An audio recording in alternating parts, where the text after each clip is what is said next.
लिखिएगा महोदय।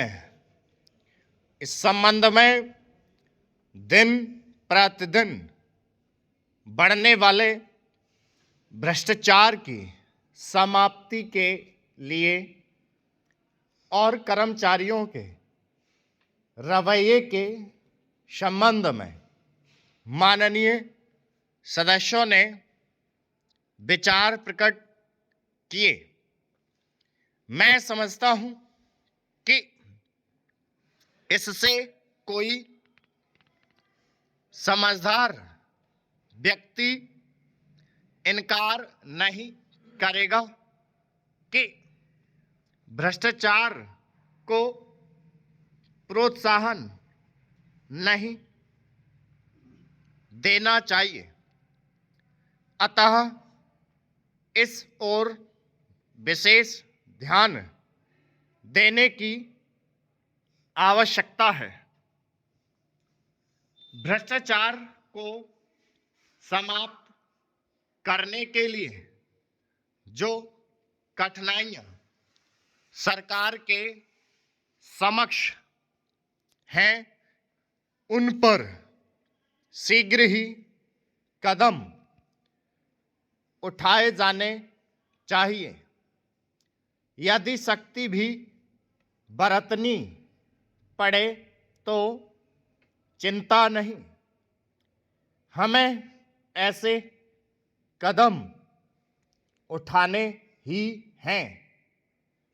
मैं यह जानता हूं कि बहुत से लोग, जिनमें कुछ हमारे साथी भी हैं, इसकी कुछ बातों का विरोध करते हैं।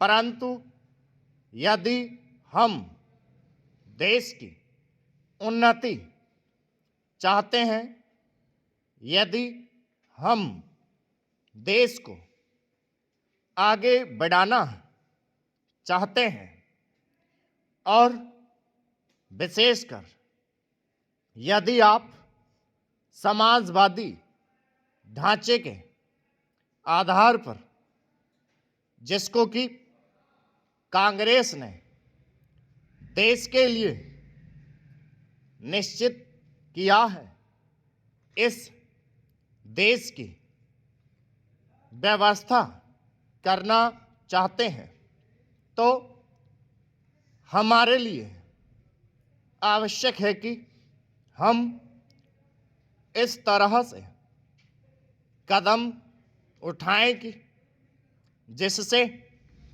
लोगों को अपनी जीविका सुंदर ढंग से कमाने के लिए साधन जुट जाएं। वास्तव में यह सरकार, जिसने यह साहसपूर्ण कार्य किया है, इस कार्य के लिए सबसे अधिक बधाई की पात्र है। जो लोग यह आशा करते हैं कि हर एक काम उस ढंग से होना चाहिए जिसके लिए गांधी जी हमसे कहा करते थे,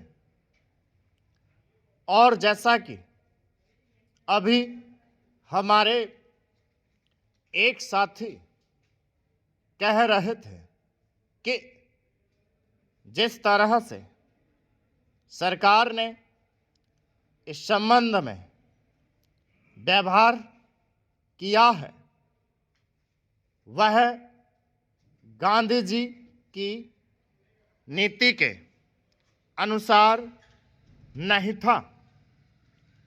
यही नहीं, उन्होंने तो एक तरह से कांग्रेस ने जो समाजवादी ढांचे पर समाज की व्यवस्था की नीति अपनाई है उसका विरोध किया और मेरी समझ में उनकी बात नहीं आती कि एक तरफ तो वह कांग्रेस के अंदर हैं, स्टॉप